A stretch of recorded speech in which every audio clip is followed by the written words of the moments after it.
नमस्कार दोस्तों, स्वागत है आपका टैक्स एजुकेशन के ऑफिशियल यूट्यूब चैनल पर। आज हम जानने का प्रयास करेंगे कि अगर आपके पास 200 रुपये हैं तो आप 200 रुपये से ग्रो ऐप पर इंटरनेट ट्रेडिंग किस प्रकार से कर पाएंगे, इसकी प्रोसेस जानेंगे। और इसके अलावा बहुत सी ऐसी इंपॉर्टेंट बातें जानेंगे जो आपके लिए ज़रूरी है। ग्रो ऐप में ट्रेडिंग करने के लिए सबसे पहले आपको ग्रो ऐप का अकाउंट बनाना होता है। अकाउंट बनाने के बाद आपको इसमें पैसे ऐड करने होते हैं। जैसे कि आप देख पा रहे होंगे स्क्रीन पर, यहाँ पर ऐड मनी का एक ऑप्शन है। यहाँ पर आपको ऐड मनी करना होगा। जैसे कि हम 200 रुपये से ट्रेडिंग करने वाले हैं तो यहाँ पर आपको 200 रुपये यहाँ पर ऐड करने होंगे। उसके बाद आपको आपकी इच्छा के अनुसार किसी एक शेयर को चूज़ करना होगा जिस पर आप ट्रेडिंग करना चाहते हैं।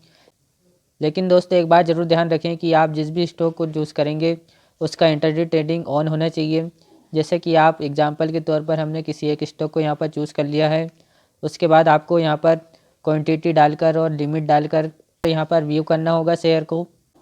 और जब आपको लगने लगे कि इस शेयर में हमें प्रॉफिट हो चुका है तो उसी दिन उस शेयर को सेल भी करना होता है।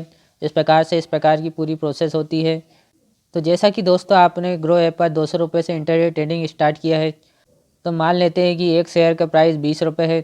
तो जैसा कि आप जानते हैं कि ग्रो ऐप पर इंटरडे ट्रेडिंग करने पर आपको 5 गुना मार्जिन मिलती है।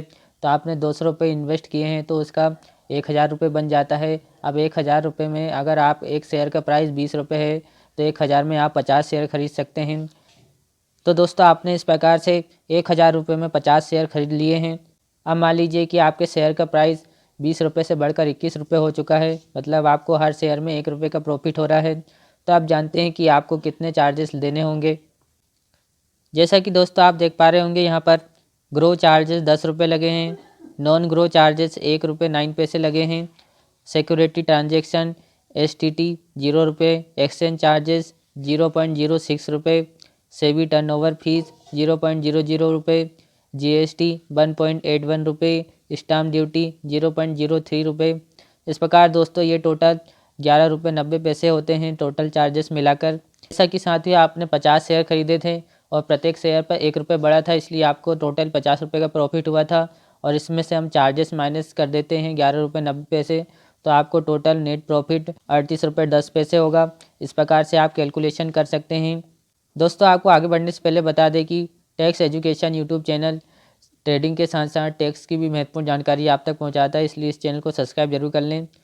अब देखते हैं कि 200 रुपये से इंटरडे ट्रेडिंग करने पर टैक्स लगता है कि नहीं। टैक्स आपके कैपिटल पर नहीं बल्कि प्रॉफिट पर लगता है। यानी आप 200 रुपये, 500 रुपये या 1 लाख किसी भी अमाउंट से ट्रेडिंग कर रहे हों, टैक्स तभी लगेगा जब आप प्रॉफिट कमाएंगे। लेकिन इंटरडे प्रॉफिट को इनकम टैक्स में बिजनेस इनकम माना जाता है। आप जानते हैं टैक्स कब देना होगा। आपको इंटरडे ट्रेडिंग का टैक्स देना होगा अगर आपको साल में कुल मिलाकर प्रॉफिट हुआ है। आपकी total taxable income basic exemption limit यानी लगभग 2.5 लाख से ऊपर जाती है। अगर आपकी इनकम 2.5 लाख से कम है तो इंटरडे प्रॉफिट पर टैक्स नहीं लगता, लेकिन रिटर्न फाइल करना चाहिए। तो उम्मीद है कि दोस्तों आपको वीडियो पसंद आई होगी। इस वीडियो में हमने जानने का प्रयास किया कि आप इंटरडे ट्रेडिंग 200 रुपये से कैसे प्रारंभ कर सकते हैं और इसमें किस प्रकार के टैक्सेस लगते हैं और इनकम टैक्स देना पड़ता है या नहीं। अगर आप इस चैनल पर नए हैं तो सब्सक्राइब जरूर कर लें, जिससे आपको महत्वपूर्ण जानकारी प्राप्त हो सके। तो मिलते हैं दोस्तों नेक्स्ट वीडियो में एक और नई अपडेट के साथ। जब तक के लिए नमस्कार।